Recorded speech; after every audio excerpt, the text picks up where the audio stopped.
We are here in the boxing loft with Adam MacDonald, one of the stars of Rookie Blue, who is deep in training now for the Fight for Life, which goes down on October 5th at the Royal York Hotel. And look at him, he's jacked already. How's training been going so far? How's camp? Really good.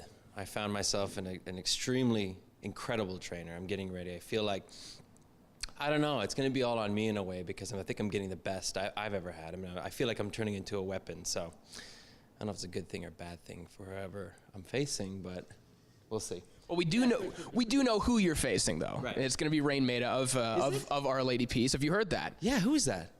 He had this song "Superman's Dead" back in the year, right? Okay, yeah, Raine Maida, of course, yeah.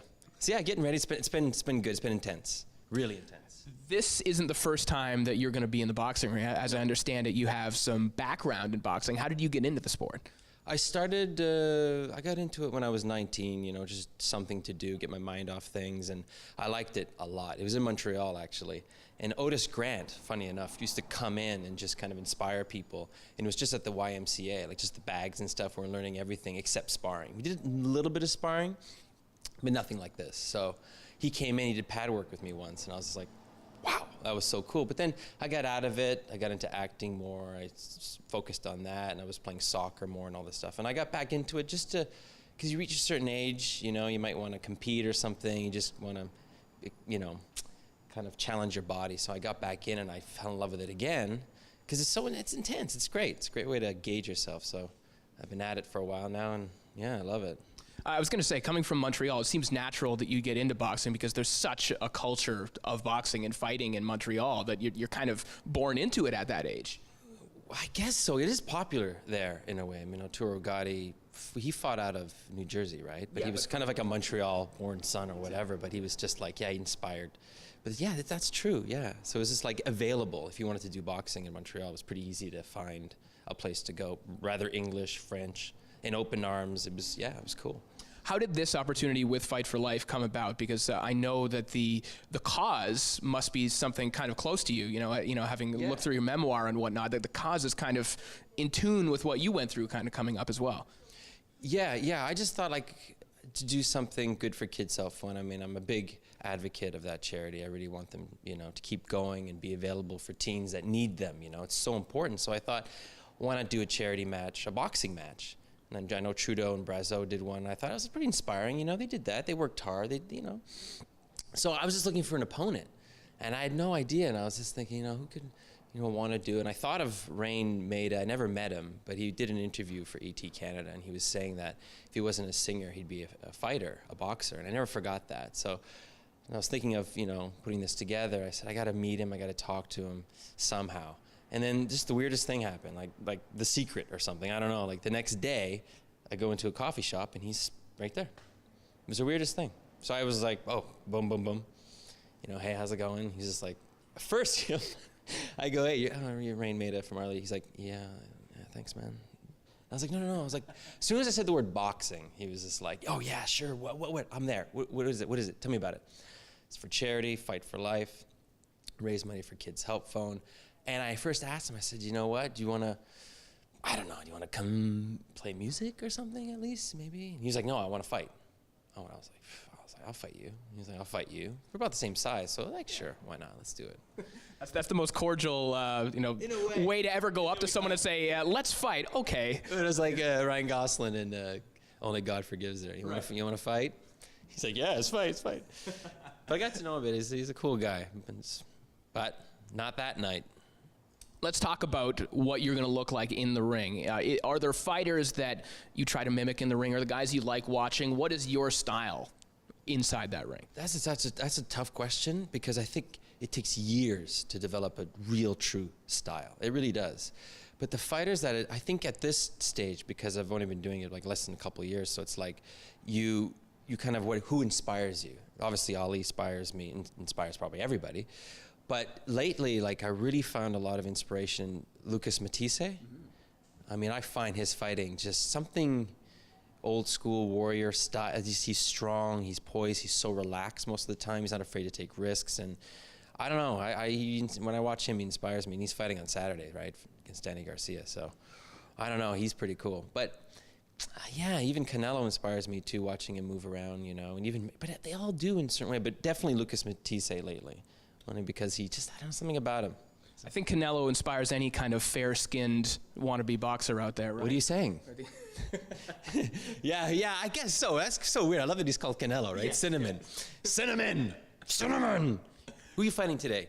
Cinnamon. That's scary. Sounds tough. That sounds tough. If you're like a baking recipe, cinnamon's coming. Yes. You know? I don't know. It's better than flour. Yeah, I guess. Would be bad. Oh, well, there's been sugar. Yeah. So, okay.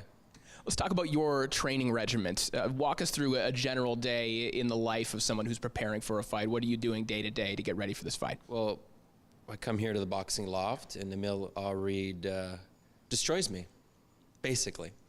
I mean, I came in, and seriously, it's been really intense. The hardest training I've ever done. So I come in, and he goes, it's different every single time to mold me, to get me ready to peak at the certain time, right? So we've turned it up a notch, and we'll start the skipping, we'll do the stairs, we do the cardio explosive movements, and then we'll get in the ring, do some pad work. And then when I first got here, I didn't judge the place. I thought the place was really cool, and I like the starkness of it, the gladiator feel of it. But everybody around, I was worried of not finding the right sparring partner for some reason at first. I mean, he had his reservations about me too, I'm sure. But then he brought in someone from outside of here to come spar with me, and that's been incredible. Like, he's been getting me ready. So it's been intense. And you were telling me before the interview that your road work, when you go out running, that's been full contact as well. Tell us about that. Yes, it has. That's one of my secret training regiments that maybe I shouldn't say anything, but as some nature enthusiasts know, that the red-winged blackbird nests near the water and low nests, right? So if you, at a certain time in early June, they attack anybody that goes near their nest. So I would choose to jog near their nests, back and forth, and they'd hit your head. Really, really hard too. So I'd be like, just focused, taking my hits, moving around, whatever. But they help. So you're prepared for any fouls that Raine might have hitting you behind the head, right? Raine comes in with a bag of red-winged blackbirds, I'm going to be ready. Tell us about from all angles. I'm ready.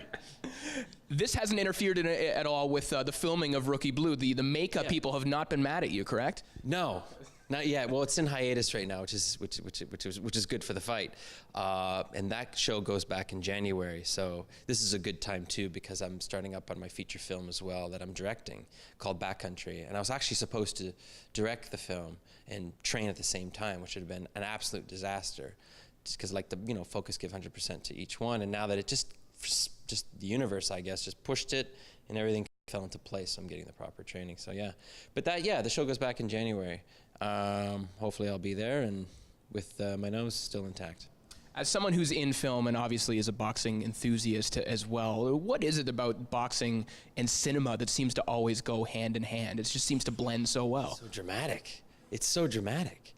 I mean, there's not many sports, there really is not many sports where you can see when two people are in the ring, or in this kind of sport, you actually can almost physically see their spirit. You see what they're made of, where they are, how far down they dig deep. I mean, even you see fighters who will lose a fight and still get cheered, like over the winner sometimes, because they've seen, it's almost like it's a microcosm of life for me. It's just like, how far can you push it? And it's just so beautiful. So, of course, everybody likes the Phoenix, right? Like the Rocky story or whatever. Like, they're down, they're out, they're finished, everybody's counting them out, but then they come back in the 9th round and win the next 3 rounds and knock the guy out. Like, it's just so dramatic, and I think it's, it's part of us, so it's beautiful. There's another Rocky sequel coming out, and yeah, and I'm gonna have to go and see it. Or are you kidding? No, it's gonna be called Creed, I believe. So it's gonna be Apollo Creed's son with Rocky as the trainer. Your thoughts? That's actually a pretty good story. I'd go see that. I'm probably going to be there on opening night. You're probably going to be there on opening night. Creed! Thanks a lot for doing this, and best of luck on October 5th. We're going to be there cheering you along. Thank you so much. Thanks for coming by. All right. Appreciate it.